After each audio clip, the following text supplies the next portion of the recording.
Assalamualaikum warahmatullahi wabarakatuh. Selamat sore semuanya. Saya Delia Putri, mewakili unit dari PR Vkom. Pada kesempatan kali ini, saya ingin berbincang mengenai sosialisasi kegiatan MBKM di Vkom UP bersama narasumber saya, Mbak Apreri Ricayani SPD, selaku staf administrasi akademik. Baiklah, kalau gitu kita mulai saja untuk wawancaranya ya Mbak. Boleh, silakan. Untuk pertanyaan pertamanya, apakah pendapat menurut Mbak Riri sendiri mengenai program MBKM magang di Vkom UP?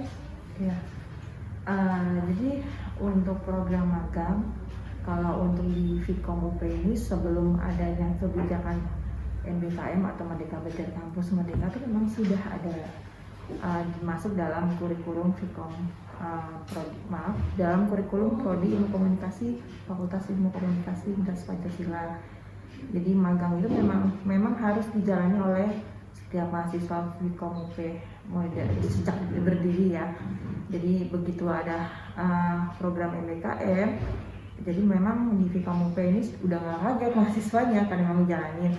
Cuma perbedaannya adalah kalau untuk program magang MBKM ini memang ada penawaran dari Kemendikbud yang memang mereka kan buka sendiri ya pendaftaran jalurnya dari sejumlah industri yang memang ditunjuk oleh kementerian yang akan menampung atau mahasiswa untuk bisa langsung terjun ke industri tersebut untuk mencari pengalaman belajar dan bekerja. Kalau MBKM di program MBKM itu namanya magang mikro kredensial. Kalau nggak salah daftar list industrinya cukup banyak ya yang ditawarkan, dan mahasiswanya pun juga harus daftar dahulu pada pendaftaran yang memang sudah disediakan oleh Kemendikbud. Jadi kalau untuk program magang reguler di Vkom itu kan memang mahasiswanya yang mencari sendiri, durasinya pun berbeda. Kalau mikro kredensial itu setahu saya kurang lebih 6 bulanan dalam satu semester. Kenapa? Karena aktivitas magang yang dimaksudkan dalam MBKM itu adalah aktivitas yang masuk dalam 8 aktivitas yang ditawarkan untuk program MBKM. Salah satunya adalah magang 8 itu ada KKN, ada petualang pelajar, ada penelitian riset, ada program kemanusiaan dan lain-lain. Nah, kalau untuk itu kan harus setara dengan satu semester. Makanya kalau magang MBKM itu durasinya sama seperti kita kuliah dalam satu semester. Dan lebih detail, mereka ada pendaftaran. Nanti dari pihak industrinya akan melakukan wawancara dahulu, melihat nanti kalau sudah deal akan dikontrak dengan durasi waktunya. Mereka sudah lebih jelas lah rekrutmennya segala sesuatunya. Nanti pada awal ada pembekalan dahulu seperti itu. Nah, kurang lebihnya itu sih gambarannya yang saya pahami. Apakah sudah berjalan dengan sesuai yang diharapkan? Kalau sudah berjalan sesuai dengan yang diharapkan, ini kan baru untuk di Vkom UP kan baru untuk program MBKM kan baru semester ini ya berjalan. Dan untuk dibilang berjalan, ya berjalan, maksudnya mahasiswanya memang sudah ditampung, sudah menjalani, tapi apakah sesuai dengan yang diharapkan? Saya belum bisa jawab. Kenapa? Karena evaluasinya kan belum kelihatan nih. Nah, karena mahasiswanya nanti baru akan selesai itu Januari. Setahu saya dia Januari, karena durasinya itu mulai dari Agustus, kalau nggak salah Agustus sampai Januari ya kurang lebihnya. Akan tutup, mereka selesai harus bikin laporan dan akan di summary dulu ke industrinya, baru dibuat penilaian. Nah, dari situ biasanya prodi akan memberitahu kekurangan dan kelebihannya. Biasanya ada step-stepnya gitu. Ada step-stepnya, memang sudah ada langkah-langkahnya. Kalau dibilang berjalan ya berjalan gitu ya. Kurang lebih kalau nggak salah ada 15 orang ya. Dari untuk informasi ada 65 mahasiswa yang terdaftar di semester ini ikut program DKM 65 itu kalau nggak salah 15 orang, seingat saya ya, mudah-mudahan datanya nggak salah, itu yang ikut program mikro kredensial atau yang dengan industri-industri yang ditawarkan. Terus lagi karena Vkom alhamdulillah semester ini dapat hibah PKKM, jadi ada bantuan dari Kemendikbud untuk kampus-kampus seluruh di Indonesia. Jadi bukan hanya ada di Vkom UP saja, Vkom UP dan kalau di UP itu ada Vkom dan FH Fakultas Hukum yang menerima hibah PKKM. Jadi ada magang mikro kredensial, ada magang PKKM, ada magang reguler. Pusing kan? Ya, jadi sebetulnya sih intinya sama, dalam artian mahasiswanya diberikan kesempatan untuk belajar secara nyata, gitu ya. Kenapa belajar secara nyata? Kalau di kelas belajar secara teori, ya. Berdasarkan paparan yang disampaikan dosen, gitu kan. Pengalaman dosen segala sesuatu, mahasiswanya mendengarkan kuliahnya kan. Nah kalau magang itu kan belajar secara nyata, benar-benar terjun ke lapangan, jalanin, ada job desk-nya, meskipun kadang kemarin banyak celoteh juga, mungkin mahasiswa juga sempat dengar bahwa mahasiswa magang disuruh fotokopi, disuruh hantar surat, disuruh bikin minum yang lebih ekstrim kan, jadi mau nulis laporannya bingung. nggak sesuai, padahal saya jurusan ini, tiba-tiba suruh bikin surat ke sekretaris gitu kan. Ada yang cerita-cerita seperti itu, banyak sih, nggak hanya di kalangan mahasiswa saja yang memang di rumor-rumornya, tapi di rumor dosen segala macam artikel itu masuk gitu kan. Jadi untuk di Vkom UP sendiri itu ada magang reguler yang memang sudah berjalan dari awal ini Vkom berdiri. Yang untuk total semester ini ada magang mikro kredensial. Sebenarnya mikro kredensial itu udah mulai dari 1 tahun yang lalu ya, yang memang BUMN ya, kalau dulu namanya magang bersertifikasi BUMN 6 bulan ya gitu, ketahanan mahasiswanya. Jadi ada yang lanjut bagus, akhirnya keterusan perusahaannya pakai, belum lulus sudah di hire kalau emang bagus. Nah, karena ada yang DKM, berubah lagi, ada tawarannya mikro kredensial dengan industri, nggak hanya BUMN saja, industri swasta juga.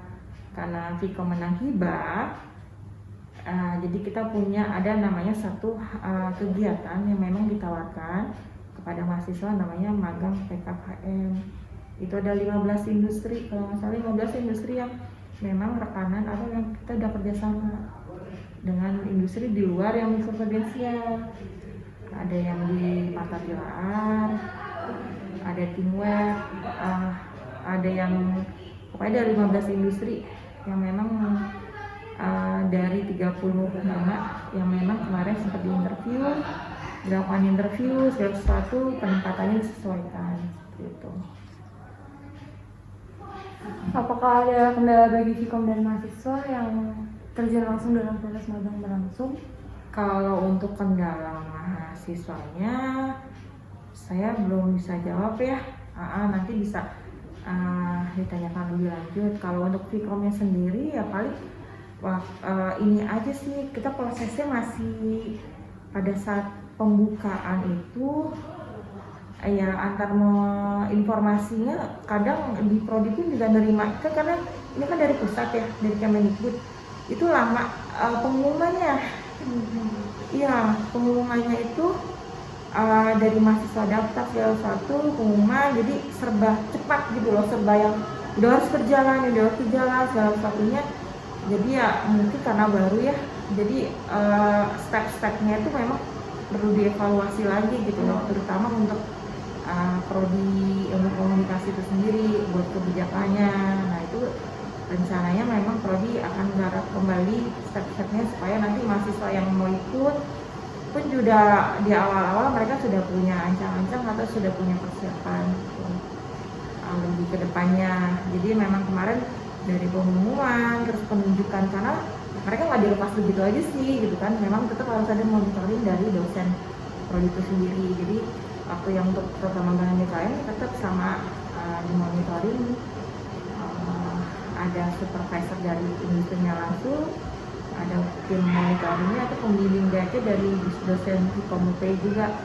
Ada beberapa dosen yang memang ditunjuk oleh prodi, ditugaskan untuk memantau perkembangan dan evaluasi keadaan-keadaan yang ada yang menjalani magang MBKM. Berarti untuk mengatasi masalah itu sendiri dari yang tadi Iya, nah kemarin tuh sempat dengar gini, hebohnya adalah itu sampai katanya di Telegram, sampai bikin petisi yang saya dengar ya, cerita-cerita dari prodi. Kebetulan dengan prodi kemarin dengan Bu Nanat ya, sarannya sih nanti bisa lebih lanjut ngobrol-ngobrol juga sama Mbak Nanat ya, supaya nanti lebih detailnya. Itu memang kan kalau untuk teknis segala sesuatu untuk yang magang MBKM ini kan memang aturannya dari Kemendikbud ya, termasuk higher salary gitu kan. Kalau nggak salah perusahaan-perusahaan itu memang sudah diberikan dana dari Kemendikbud untuk menampung mahasiswa-mahasiswa seluruh Indonesia untuk dijembatani. Soalnya kan nggak mungkin perusahaan punya cash flow sendiri ya buat nampung begitu banyak mahasiswa kan. Apalagi kan dana SDM itu kan cukup besar pengeluarannya. Makanya kalau nggak salah memang dengar sih dari mungkin saja dari Kemendikbudnya telah memberikan dropping dananya. Ada beberapa perusahaan, tapi nggak tahu juga sih case-nya, ini baru yang saya dengar ya. Mungkin lebih ditelusuri lebih lanjut. Permasalahannya adalah higher salary. Kemarin ada gap antara satu perusahaan ada yang bagus, job desk-nya jelas, mungkin dia punya SDM yang memang sudah teratur. Saya nggak bisa nyebutkan nama perusahaan-perusahaannya karena datanya saya nggak pegang. Saya hanya berdasarkan informasi yang memang disampaikan oleh prodi gitu.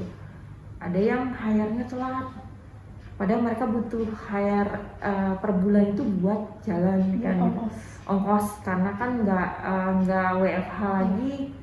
Ada yang udah harus ke kantor, rumahnya di Bogor, itunya di tengah kota, dia butuh effort kan untuk ke sana, belum tentu dia ada dana untuk ke sana. Dana yang memang diberikan itu kan dipakai untuk transportasi ya gitu. Itu yang saya dengar. Ada perusahaan yang bagus, mungkin perusahaannya itu punya backup dana, jadi sebelum dana droppingan dari Kemendikbudnya turun dia dibayar aja gitu kan, jadinya nggak ganggu aktivitasnya. Itu sih yang saya dengar ya, sampai bikin petisi di Telegram, siwer-siweran dan kata-kata yang kurang berkenan gitu loh. Saya sempat dengar juga, ya ampun gitu ya, kok sampai seperti ini, padahal kan memang niatnya mungkin baik gitu ya, memberikan memang sih kalau saya lihat memang itu yang diperlukan gitu, karena untuk membentuk karakter nanti lulusan tuh memang salah satunya bisa dari program magang yang saya bilang, belajar untuk bekerja gitu ya. Artinya nanti banyak banget segala sesuatu yang bisa diperoleh mahasiswa di program tersebut gitu, secara realitas lah, secara nyata gitu. Kemudian dalam proses penyebarluasan informasi mengenai program MBKM magang ini, hal pertama apa yang terpikirkan oleh Mbak Didi sendiri bahwa hal tersebut merupakan cara yang tepat untuk mahasiswa Vkom memperoleh informasi mengenai program MBKM magang? Ya, yang cepat sih sebenarnya memang informasi itu memang harus ditangkap dulu oleh humas, karena ini kan programnya kan nggak hanya untuk Vkom ya, programnya untuk secara umum itu kan untuk seluruh kampus Indonesia, khususnya pada Universitas Pancasila.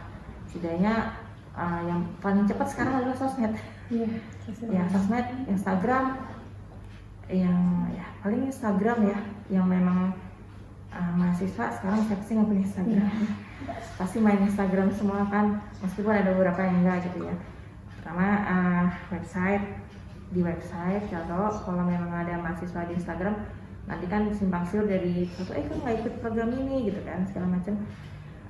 Dan setahu saya kemarin yang mikro kredensial ini udah mau membuka batch 2-nya ya. Batch 2 kalau masih semester 3 ya, jadi sabar. Ya, batch 2-nya udah mau dibuka untuk semester depan. Jadi untuk informasinya bisa dilihat di IG-nya Universitas Pancasila. biasanya diteruskan lagi oleh IGVCOM. Itu efektif sih, paling cepat. Cuma nanti kedepannya sih kepikiran gitu loh, maksudnya setidaknya kalau memang nanti step-stepnya sudah clear, sudah kelihatan ritmenya, ya kita udah pingin sosialisasi gitu di awal, apa sih pembukaannya. Jadi untuk mahasiswa yang semester 3, nanti sebelum ke semester 5, semester 4 udah punya ancang-ancang yang mau ikut program MBK ya. Gitu sih. Lalu dari hasil riset kami ada beberapa mahasiswa yang memang mengatakan bahwa ia mengalami kesulitan terhadap regulasi uang sakunya, yang simpang siur kebenaran informasinya sehingga proses penerimaan uang saku tersebut sangat terlambat. Lalu bagaimana tanggapan Mbak Riri mengenai hal tersebut? Lalu bagaimana juga cara Mbak Riri mengatasi hal tersebut? Iya, yang seperti tadi saya jelaskan kan bahwa memang kemarin yang isu terbesar tuh memang masalah uang saku gitu kan, sampai heboh banget. Jangan, memang sempat dengar juga kata semua, nggak hanya mahasiswa UP aja yang ikut gitu ya, itu mau bikin petisi gitu kan. Petisi bahwa ini program apa sih gitu kan, maksudnya gini, ada baiknya kalau memang masalah uang saku kan itu memang kebijakan dari teknis penyelenggara ya. Kalaupun misalnya nih kalian ikut tiba-tiba ada hal yang nggak berkenan, boleh ditanyakan aja langsung ke SDM ya tuh. Daripada berkuar-kuar segala sesuatunya, nanti nggak ini juga toh. Kalau mungkin saja saya nggak tahu ya detailnya seperti apa, bisa jadi kayak kemarin kan dengar enggak kok, ada yang bilang juga enggak kok perusahaan yang saya ikutin ini nih ngasih gitu kan, tapi yang satunya enggak, beda-beda gitu. Ini masalahnya berarti kan apakah memang dananya yang bantuan dari dropping yang Kemendikbud belum nyampe, apakah dari setiap nah mereka kan kantor punya rule ya, artinya pada saat kalian kontrak kalian boleh tanya gitu. Jadi sebelum ini kan tanya, sebenarnya kan itu kan sebenarnya ada tanggung jawab dan ada hak kita juga ya gitu. Pada saat kalian diwawancara atau kontrak, mau dikontrak nih boleh tanya masalah uang saku, bisa kalian sampaikan bahwa uang saku itu saya bergunakan untuk transportasi dan akomodasi saya gitu ke tempat magang ini gitu ya. Nah nanti kalau memang ada keterlambatan atau apa, pasti mereka kan setidaknya ya mudah-mudahan punya kebijakan memang memberitahu gitu ya. Pasti mereka ini kok nanya, asal mahasiswanya tanya aja gitu kan secara baik-baik. Kalau misalnya nanti berkuar-kuar, yang mana sampai diketahui lagi lah segala sesuatu nanya kepastiannya, segala sesuatu kan nggak ketemu ujungnya.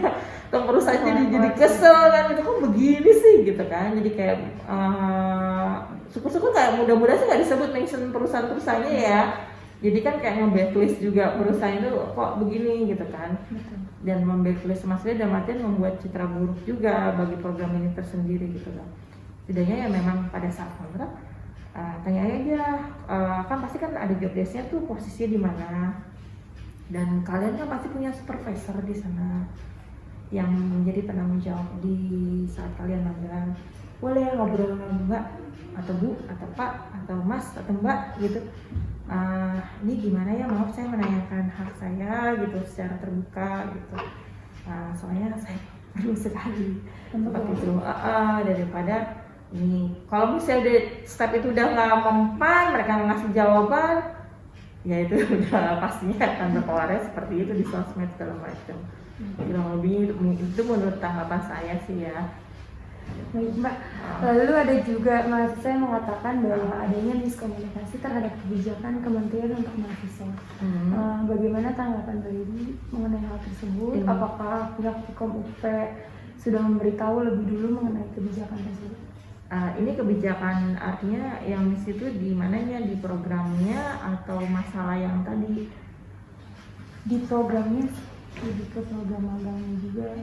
Oke, kalau program magangnya kan sudah jelas ya, artinya ya nanti gini, paling sekarang yang harus yang akan kami untuk penyetaraan konversinya dari aktivitas mereka magang itu kan memang yang aturan menterinya kan 20 SKS ya kemarin. Nah kalau di Vkom kan kemarin mengakuinya kan 14, cuma tersentil lagi oleh menteri, ternyata bukan Vkom doang, UP, bukan Vkom UP doang, UI segala macam, mereka nggak sampai 20 SK. Pas menterinya marah-marah gitu, kenapa konversinya tidak sesuai segala sesuatunya, karena memang sangat sulit gitu. Akui sangat sulit karena setiap prodi di semua kampus pasti sudah punya keajekan untuk membangun fondasi lulusan gitu.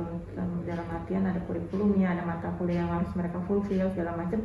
Tiba-tiba masuk ke kebijakan ini, penyetaraan dan penyesuaiannya akan sangat berat gitu loh. Pemilahan mata kuliahnya juga akan sangat berat gitu, karena mana mata kuliah yang boleh dikonversi, mana yang belum gitu. Tiba-tiba yang harus 20, ketok palunya dari menteri. Tapi mata kuliah yang kurang nih, mata kuliah yang tidak boleh dikonversi, kayak metodologi. Itu kalau dikonversi kalian rugi. Karena itu kalian mau nyelesain, misalnya mau ngambil skripsi, misalnya ambil kan kalau di Vkom kan tugas akhirnya ya, salah satunya ada skripsi atau apa.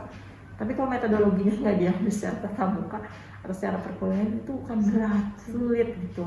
Jadi nggak semua mata kuliah itu bisa dikonversi, gitu kan. Itu ya dikembalikan lagi ke prodi kan, yang tertinggal. Biarlah nanti prodi yang akan mengadjustment atau menyesuaikan, itu paling kesulitan-kesulitannya. Nah kalau untuk programnya sendiri kan sudah berjalan ya. Paling nanti kalau secara teknis ada kekurangan, misalnya dari job desk-nya nih kebanyakan sih penempatannya tuh nggak sesuai gitu ya. Nah makanya itu kan gunanya interview dulu segala sesuatunya biar terlihat nih kesesuaiannya kan. Nanti kalaupun di lapangan nggak dapat yang diharapkan, nanti bisa sharing sama dosen pembimbingnya, atau dengan dari dosen pembimbing kan udah dikasih arahan, nanti bisa ada ngobrol lagi sama supervisornya supaya nanti laporan summary-nya apa yang dilakukan aktivitas di sananya itu bisa didapat gitu. Menurut Mbak Riri, apakah program MBKM sudah menjadi kegiatan yang tepat untuk mengasah kemampuan mahasiswa? Kalau untuk tepat, ini saya juga belum bisa. Saya sih apa ya? Sebenarnya sih jujur masih ragu gitu ya. Karena memang kalau sebenarnya sih memang kalau dilihat dari grand design-nya tuh bagus banget gitu ya.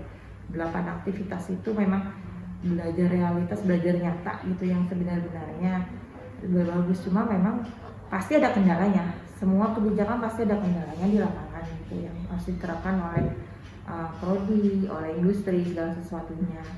Ya itu berjalan aja sih soal apakah sudah memenuhi. Kalau lihat dari grand design-nya memang harusnya sudah memenuhi gitu ya, meskipun ya pasti ada plus minusnya. Nanti lebih tepatnya nanti kalau mau sih yang menjalani ya mahasiswanya.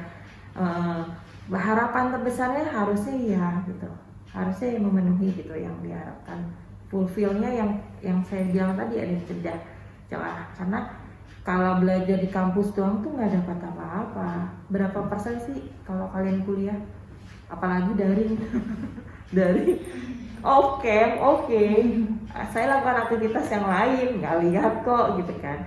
Jangankan itu tetap muka aja di kelas aja, nyata gimana di situ, pikirannya melayang. Sama kok, saya juga jalan. Saya dulu pernah kuliah, kadang ada situasi yang kuliah, berarti dosen, tapi pikiran kemana-mana gitu. Atau enggak kadang kalau dulu, apalagi ya kalau anak-anak lembaga ya, dulu saya aktif di BEM. Jadi kalau udah ada event tuh kepala tuh udah nggak fokus gitu kan, pasti kuliah tapi kepala ini konsep yang lain, konsep paparan kuliah gitu kan. Artinya ya apa yang disampaikan dosen ya paling berapa persen gitu ya nangkap. Kalau secara jujur ya 70-80% bagus sekali bagi saya. Gak mungkin 100% mahasiswa bisa nangkap materi yang disampaikan dosen secara 100% gitu kan. Artinya memang setelah selesai kuliah ya kalian harus cari sendiri penguatannya mau di perpus, mau sumber belajar yang lain gitu kan. Silakan, atau mau ngulik ini apa sih dimaksud dosen, gue nggak ngerti gitu kan. Cari ya udah cari. Sekarang enak searching Google. Dulu saya nggak ada Google. Saya harus lari ke perpus. Saya dulu memburu perpustakaan perpustakaan semua saya datangin, dari perpustakaan nasional sama perpustakaan ini buat hanya untuk baca gitu kan. Karena salah satu berbedanya baca di zaman dulu saya. Kadang kalau ada juga buku baru, saya nongkrong di Gramedia Matraman, nongkrong hanya untuk baca, nggak beli buku ya, karena baca aja. Karena kalau beli bukunya saya akan males gitu. Kalau saya baca di situ cepat, saya akan anden-anden, kadang saya bawa notes, saya tulis gitu, highlightnya gitu. Ya sekarang kalian bisa memudahkan itu, ya itulah. Ya itu mungkin dengan yang dilihat itu, karena kalian pasti supaya kalian nggak gagap saat keluar gitu loh. Karena kasus kan udah denger ya banyak mahasiswa setelah lulus kuliah sama datang pengangguran gitu kan. Ya itulah yang terjadi gitu loh. Artinya memang untuk menjembatani celah jurang antara lulusan yang diharapkan sama kamu kuliah apa aja sih, kamu nggak punya pengalaman gitu kan. Kadang ya udahlah kontrak setahun doang perusahaannya ya mungkin karena di salah satunya program magang itu kan banyak program ya kayak kuliah desa, terjun ke desa segala macam. Kalian kan ketemu masyarakat. Untuk ini baru semester 3 ya. Dulu kalau waktu saya di kampus saya, kita kalau udah semester 5 ya, itu kalau nggak kita kerja, artinya punya sampingan, diketawain kalau di kampus saya. Kemudian saya di keguruan kan, kalau saya belum ngajar, saya diketawain sama senior. Beneran. Itu di kampus saya ya, gitu. Artinya karena apa? Karena begitu kita jadi mahasiswa, kita terjun ke lapangan, artinya ketemu masyarakat. Kan industri itu juga masyarakat ya. Itu punya sesuatu yang hal yang berbeda. Akan membentuk kalian. Jadi kalian lebih mata, bicara, attitude pasti, teamwork pasti, gitu. Emosi pasti, gitu. Gimana caranya? Kalau kalian udah biasa terjun di masyarakat seperti itu, keluar kerja, interview kerja enak. Gitu. Ya, pasti orang ini anak punya sesuatu value gitu, kan udah biasa gitu kan. Gitu. Ya mungkin kita punya gap di perbedaan yang cukup jauh gitu dengan zaman saya gitu ya. Makanya kalau di kampus saya dulu kalau semester 5 belum ngajar kita diketawain belum. Makanya dulu semester 5 saya udah berburu kerjaan. Ya alhamdulillah sih belum lulus sudah kerja gitu.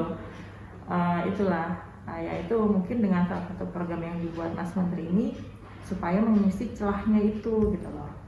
Karena kalau itu kan kamu belajar sama dosen, materi, temennya sama, kecuali kalian kerja kuliah di kelas karyawan, temennya udah pada kerja kan. Mereka punya value yang sedikit berbeda, segala macam, cara bicara, ngobrolannya pun berbeda gitu kan.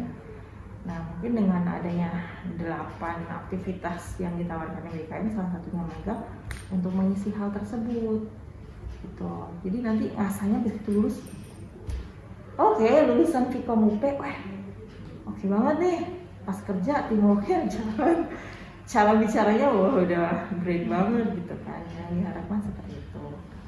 Ya soal kendala wajar lah, pasti untuk segala sesuatu kalau pasti ada kesulitan dan segala sesuatunya. Yang mudah-mudahan ini program yang nggak cuma pas Menteri Nadiem gitu, karena berjalan terus kan udah tahu ya kalau jargonnya rahasia umum malah ganti menteri ganti kebijakan.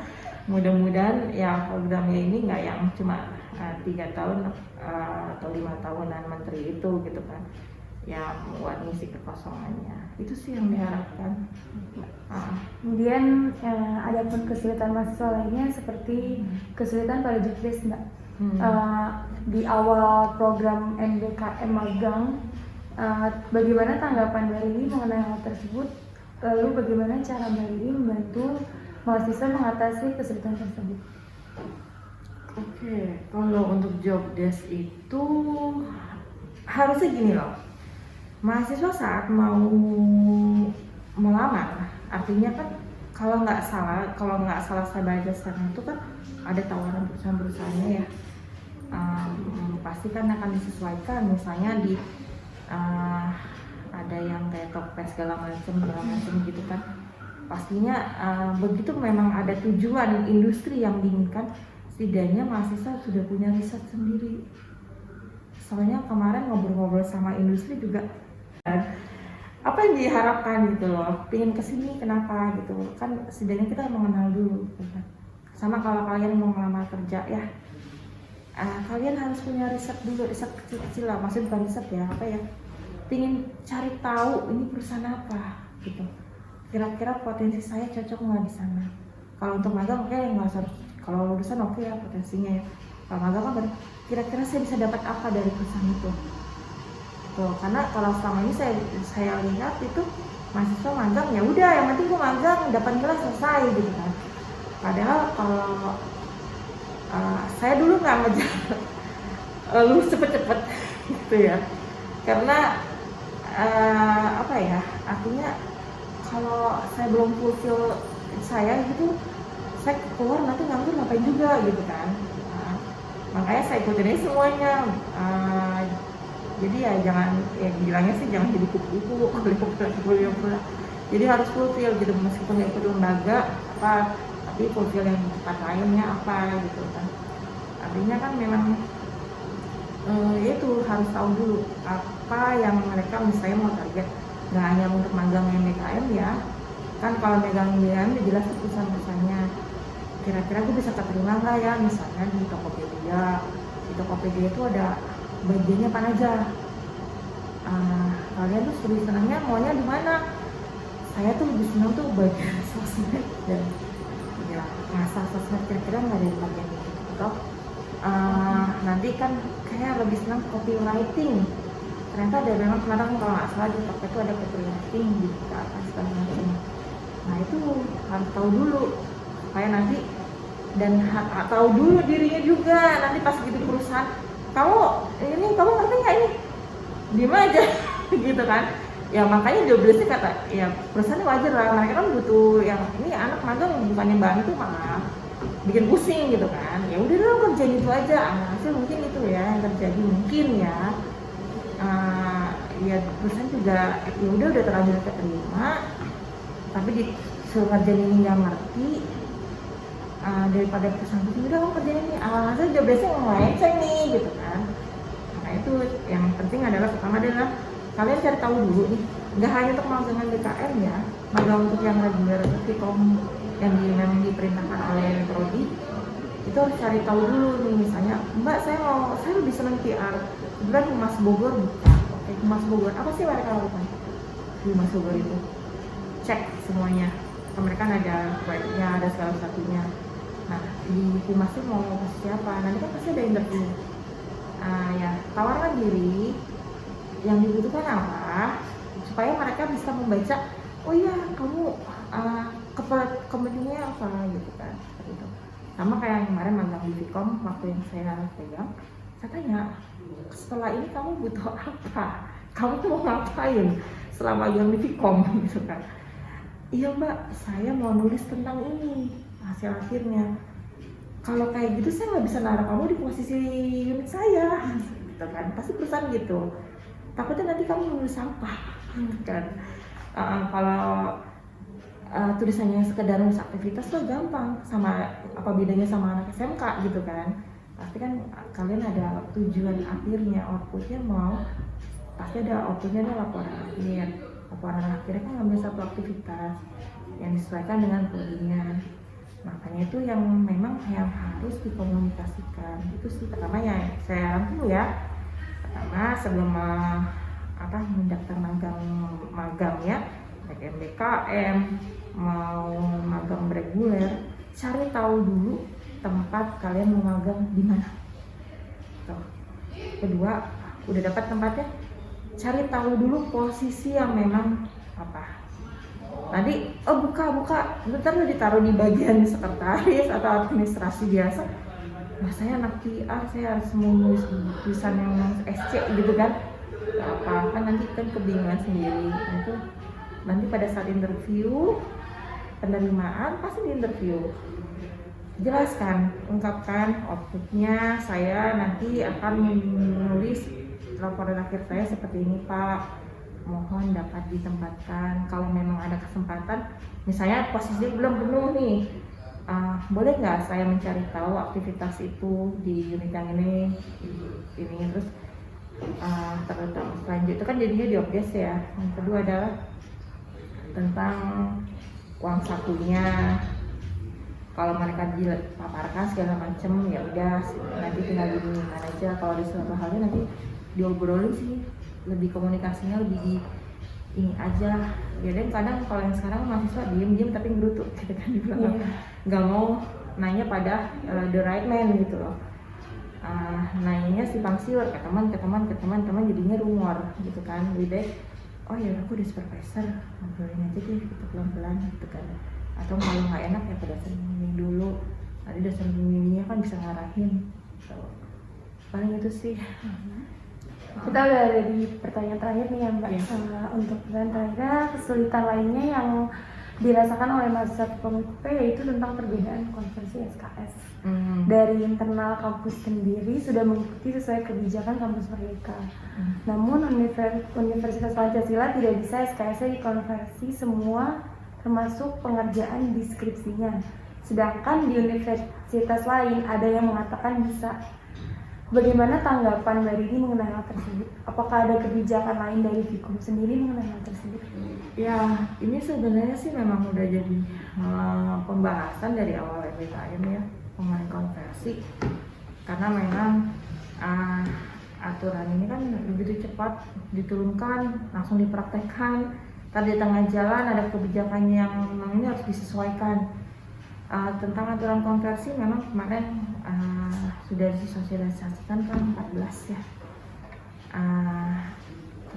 Kita sesuaikan dengan fondasi kurikulumnya. Seperti yang saya bilang gitu, ini mau dikonversi tapi ada mata kuliah penting-penting, iya nggak bisa dikonversi karena bukan hanya merugikan mahasiswa kalau saya bilang gitu loh, sayang gitu kan. Memang itu mata kuliah yang memang nggak bisa gitu kan, nggak bisa disubstitusi, dipenyetarain dengan aktivitas MBKM gitu kan. Kesulitannya memang di situ memang gitu. Kalau untuk skripsi atau tugas akhir disetarakan MBKM agak berat ya. Kenapa ya? Sebenarnya kalaupun nanti laporannya saya belum tahu ya, mungkin kalau di kampus lain mungkin dia stepnya seperti apa. Memang kalau di PIKOM memang belum bisa gitu ya. Tapi saya nggak tahu kalau di kampus lain yang mana yang bisa gitu ya. Apakah mungkin aja gini rumornya, oh bisa kok, tapi ternyata mereka bikin tulisan yang sama seperti skripsi. Tapi misalnya mereka ikut KKN atau apa, tapi memang mereka menulisnya harus seperti skripsi gitu. Kita nggak tahu ya. Ya pasti ya dia akan konversi gitu, orang tulisannya seperti skripsi gitu kan, kita nggak tahu seperti apa jelasnya. Makanya tadi saya tanya kampus lain, saya sejauh ini sih belum tahu ya kampus yang mana yang memang menyetarakan skripsi atau tugas akhirnya dengan konversi MBKM. Tapi kalau di PIKOM belum bisa gitu. Karena apa? Karena kita punya standar tersendiri dari laporan tugas akhirnya yang berupa skripsi atau non-skripsi. Dengan skripsi itu pun juga adalah sesuatu yang baik untuk mahasiswa karena ada analisa di situ. Sebagai satu, saya bilang kalian adalah lulusan analis. Kalau ngambil skripsi harus kuat itu. Mau kalian nanti kerja dimanapun, kalau analisanya kuat, begitu ada masalah, kalian bisa problem solving dengan mudah. Itu yang bikin karir kalian nanti akan charming gitu. Seperti itu. Ya paling nanti memang kendala banget ya, karena nggak mudah. Kurikulum itu sangat nggak mudah gitu loh. Dalam artian menyesuaikannya nggak mudah dan memang nggak bisa atau plak setara 20, menterinya maunya 20, pokoknya 20 semua gitu kan. Ini memang polemik. Kemarin juga sempat ada artikel juga yang Mas Menteri marah-marah. Mungkin sampai ya ke Mas Menteri, kok saya nggak diakuin 20 SKS pada saya ikut ini, itu pasti akan menyampaikan ke Kemendikbud. Nah itu kan butuh pembahasan lebih lanjut ke depannya gitu ya. Untuk kebijakan itu sih pandangan saya sih seperti itu, karena nggak mudah karena kita udah punya fondasi yang memang S1 Vkom harus gini gitu. Nah begitu tiba-tiba masuk MBKM bongkar semuanya, itu nggak mudah deh. Nggak mudah, harus bongkar semua kurikulumnya, bongkar mata kuliah, KJK-nya, SKS segala macam, kita harus bongkar dari semester 1 sesuai, tiba-tiba di semester 5, 6 bongkar. Prosesnya kan nggak mudah itu ya, butuh pertimbangan dan bila memilah mata kuliahnya juga nggak mudah. Paling itu aja sih penjelasannya. Baik Bang, mungkin itu saja. Mohon maaf mengganggu waktunya, dan terima kasih banyak sudah memberikan kesempatan menjadi salah satu narasumber kami. Ya, terima kasih. Mudah-mudahan apa yang dipaparkan bisa memenuhi keingintahuan kalian ya. Nanti mohon maaf jika memang ada yang kurang pas atau yang memang ini ya boleh digali dengan narasumber yang lainnya. Baik Mbak. Bisa memenuhinya. Baik, terima kasih banyak Ya. Mbak.